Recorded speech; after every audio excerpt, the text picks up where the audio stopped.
अगला पॉइंट है Y sanitation required. तो सैनिटेशन हमें क्यों जरूरत पड़ती है, क्यों चाहिए। तो देखो, अब क्या होता है कि एक आपने प्लास्टिक कल्चर का नाम सुना होगा। ये हम लोग प्लास्टिक बहुत यूज़ करते हैं। अब प्लास्टिक्स के साथ प्रॉब्लम ये है कि काफ़ी समय तक वो डिग्रेड नहीं हो पाता, और हम लोग ऐसा करते हैं कि वह सिंगल यूज़ प्लास्टिक्स यूज़ कर रहे हैं और उसको छोड़ देते हैं, फेंक देते हैं, या फिर बोतल्स लेते हैं, बोतल को हम लोग एक बार यूज़ करके फेंक देते हैं, रीयूज़ करते नहीं है, रिसाइकिल करते नहीं है, रिड्यूस कर सकते हैं हम लोग एनवायरनमेंट से। जो इस तरह की चीज़ें हैं जिससे जो वेस्ट जनरेशन करती है और जो एनवायरनमेंट को नुकसान कर सकती है, वो हम करते नहीं। अब आप सोचिए कि प्लास्टिक जो है हज़ारों सालों तक डिग्रेड नहीं होगा। तो आप कभी समुद्र में गए और तो आप वहाँ पे जायंट्स के बीच में आप देख सकेंगे कि जो प्लास्टिक के काफ़ी बड़े बड़े ढेर हैं बीच में। क्या होता है कि समुद्र में ऐसे करंट्स चलते रहते हैं, वाटर करंट्स, मतलब वाटर ऐसे ऊपर से नीचे से ऊपर फ्लो होता रहता है ऐसे एक सर्कल में। तो बीच के अंदर ना प्लास्टिक जम जाता है, जाके यहाँ पे स्टे कर जाता है, क्योंकि वो नदियों के थ्रू यहाँ तक आ गया, और जब करंट्स फ्लो होंगे तो ये उसको बीच में धकेल देंगे सब प्लास्टिक्स को। तो यहाँ पे एक पहाड़ सा लगा हुआ प्लास्टिक का। अब मछलियाँ वगैरह उनको खाती है, और मैंने बोला आपको कि हज़ारों सालों तक डिग्रेड नहीं होता है प्लास्टिक। तो अगर आपकी बॉडी में भी चले जाए तो वो स्टे कर जाएगा। वो अगर बाईपास नहीं हुआ तो वो डिकम्पोज नहीं हो पाएगा, तो उससे आपको बहुत नुकसान होगा। तो इसीलिए प्लास्टिक्स में खाना नहीं खाना चाहिए। और स्टाइरोफोम एक होता है ना, थर्मोकोल जैसा मटेरियल जिसमें आप खाना खाते हो, वो भी नहीं खाना चाहिए। वो भी काफ़ी नुकसान करता है, कैंसर कॉजिंग एजेंट होता है उसमें। ठीक है, तो अब देखिए सैनिटेशन के अंदर क्या लिखा हुआ है कि भाई अगर जैसे वेस्टेज वगैरह जो है बढ़ते जाएंगे तो ये काफ़ी सीरियस प्रॉब्लम हो जाएगी। अब दिल्ली में देखो, दिल्ली में जो सॉलिड वेस्ट मैनेजमेंट है वो उतना लेवल का है नहीं, जितना उसकी कैपेसिटी, मतलब उस लेवल की नहीं जितनी शहर की कैपेसिटी है जनरेट करने की। तो उसका आधा की कैपेसिटी भी नहीं है हमारे पास को रिसोर्स को उस चीज़ को सही करने के लिए जो हम टेक्निक्स यूज़ करते हैं सॉलिड वेस्ट मैनेजमेंट के लिए। तो वो जो हमारे पास कैपेसिटी नहीं है कि हम उसको रिसाइकिल कर पाएँ, तो जो नहीं हो पाता वो ऐसे ही हम नदी में बहा देते हैं। तो इसीलिए हमारी नदियाँ बहुत गंदी हैं, यमुना, गंगा, इंडस्ट्रियल वेस्ट हम उसमें डाल देते हैं। तो ये सब कारण रहे हैं। तो अभी मोदी जी के आने के बाद गंगा पे बहुत तेज़ी से काम हुए हैं, और काफ़ी सारी जगह पे इन्होंने इंडस्ट्रियल वेस्ट को एक प्लांट लगवाया है जिसके थ्रू हम उसमें सफाई कर सकते हैं, पानी को साफ़ कर सकते हैं। इंडस्ट्रियल वेस्ट जो होता है वो बह के नहीं जाए उसमें।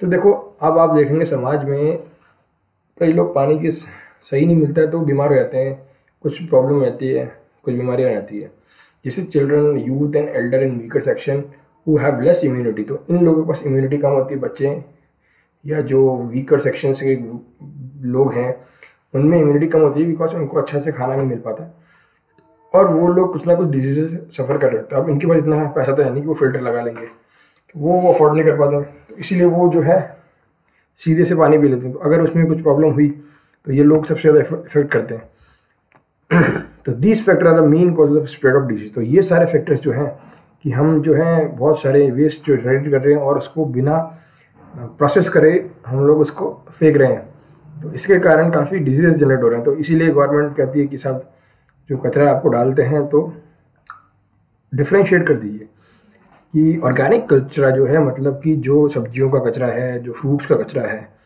तो इन सब कचरों को जो डिग्रेडेबल है, बायोडिग्रेडेबल है, जो कि हम अगर मिट्टी में डालेंगे तो खाद बन जाएगा, तो उन सब कचरे को आप अलग स्टोर करिए। और बाकी की जो प्लास्टिक वगैरह के कचरे हैं उनको आप अलग से स्टोर कर दीजिए।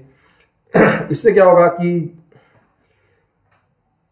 एट द साइट इतना टाइम होता नहीं और इतने रिसोर्स हमारे पास है नहीं कि हम एक ही कचरा अलग करते रहेंगे इतने पूरे शहर का। तो वहाँ पे क्या है कि आप अलग अलग करके देंगे तो उनके लिए आसान हो जाएगा डिफ्रेंशिएट करना। और आप दिल्ली में देखो, दिल्ली में कचरों का अंबार लगा हुआ, पहाड़ लगा हुआ, कई बार वहाँ आग लग जाती है, कई बार वो गिर जाते हैं एक दूसरे से और वहाँ पे नुकसान कर देते हैं, क्योंकि वो एक के ऊपर एक जमा रखे हैं। और ऐसे आर्टिफिशियल पहाड़ काफ़ी सारे हैं वहाँ पे, क्योंकि 3 से 4 करोड़ जनसंख्या है दिल्ली में। तो these factors are main causes of spread of disease. One reason of environmental pollution is injudicious management of waste. तो environmental pollution का एक बहुत बड़ा कारण है कि हम जो है वेस्ट को ढंग से यूज़ नहीं कर पा रहे हैं, ढंग से मैनेज नहीं कर पा रहे हैं। और कई लोगों के पास अभी तो खैर स्वच्छ भारत योजना चला दी सरकार ने, सबके टॉयलेट्स बनाए हैं, लेकिन सरकार क्लेम करती है कि सब हमने सब जगह बना दी, लेकिन कई लोग हैं, जैसे आपने एक पिक्चर देखी होगी, उसमें पैसे ले लिए या सरकार ने पैसे भी दे दिए, लेकिन लोगों ने बनवाए नहीं, सरकारी ज़मीनी लेवल पे काम नहीं हो पाया है। तो कई लोग बिकॉज ऑफ हैबिट नहीं बनाते हैं, कई लोगों के पास कोई इंसेंटिव नहीं होता है बनाने का। तो अभी भी कई लोग हैं जो जिनके घर में टॉयलेट्स नहीं और वो लोग बाहर जाते हैं जंगलों में। तो इस तरह से बीमारियां फैलती है, ऐसा नहीं करना चाहिए। So even today many people do not have the resources to dispose of their rubbish and waste. Now untreated polluted water जो हम इंडस्ट्री से निकल रहा है, जो गंदा वाटर है, अगर हम उसको अनट्रीटेड रखेंगे बिना ट्रीटमेंट के, अगर हम बाज देंगे तो रेडियो एक्टिव सब्सटेंस वगैरह रहते हैं उसमें, तो वो काफ़ी नुकसान कर देते हैं। और अदर वेस्ट जिसका एनवायरनमेंट पे इम्पैक्ट पड़ सकता हो या ह्यूमन हेल्थ पे, तो उनके कई तरीके हैं। जैसे उससे क्या होता है, जिसके कई इफेक्ट्स होते हैं इन सब चीज़ों से, जैसे अनट्रीटेड पोल्यूटेड वाटर से, या फिर इन्वायरमेंट को जो वेस्ट जो अफेक्ट कर सकता है वैसा वेस्ट। उससे क्या होगा, देखो सबसे पहला काम क्या होगा, वो सारी नदियों से जुड़े होते हैं, नदियाँ हमारे पीने का सोर्स है। अब नदियों से जुड़ के ये लोग ये क्या करेंगे, ये ड्रिंकिंग वाटर को पोल्यूट कर देंगे और इम्प्योर कर देंगे। तो इसीलिए हमको फ़िल्टर यूज़ करना कंपल्सरी रहता है। अदरवाइज़ हम लोग अगर नेचुरल वाटर, अगर इस पर हम खराबी ना करें या इसमें हम गंदगी ना डालें, तो ये तो सबसे प्योरेस्ट फॉर्म ऑफ वाटर होता है, इसको हम पी सकते हैं। जैसे गंगा का रिवर का पानी एक ज़माने में बहुत क्लीन होता था। उसके अलावा देखो food chain is distributed and polluted via fruits and vegetable and fish etcetera contaminated foods. अब देखो फ्रूट्स वगैरह कंटामिनेट हो गए या खाना कंटामिनेट हो गया, वो खाना वेजिटेबल वो चीज़ें फिश वगैरह आप किसी को डालोगे, उनको जानवरों को डालोगे या आप खुद खाओगे, तो इससे भी फूड चेन अफेक्ट होएगी। देन अब हम स्विमिंग पूल वगैरह बनाते हैं या बड़े बड़े फ्रेश वाटर उसमें लेते हैं और बाथिंग वगैरह एंटरटेनमेंट एक्टिविटीज़ वगैरह ऑर्गेनाइज करते हैं, लेकिन हम ये रियलाइज़ नहीं करते कि हम इससे इन्वायरमेंट को कितना नुकसान पहुंचा रहे हैं, क्योंकि इससे जो है पोल्यूशन हो जाता है और फ्रेश वाटर के सोर्सेज वैसे ही कम है और जनसंख्या बहुत ज़्यादा है। तो कई प्रदेशों में इस तरह की प्रॉब्लम हो रही है। जैसे बैंगलोर में आप देखो, आए दिन न्यूज़ आती रहती है, क्योंकि बैंगलोर म्यूनसिपल कॉरपोरेशन जो है उनके पास जो पानी है उससे लगभग 70% जनता, 80% जनता को पानी दे पा रही पाइप वाटर, बाकियों को नहीं दे पा रही। तो ये कारण है।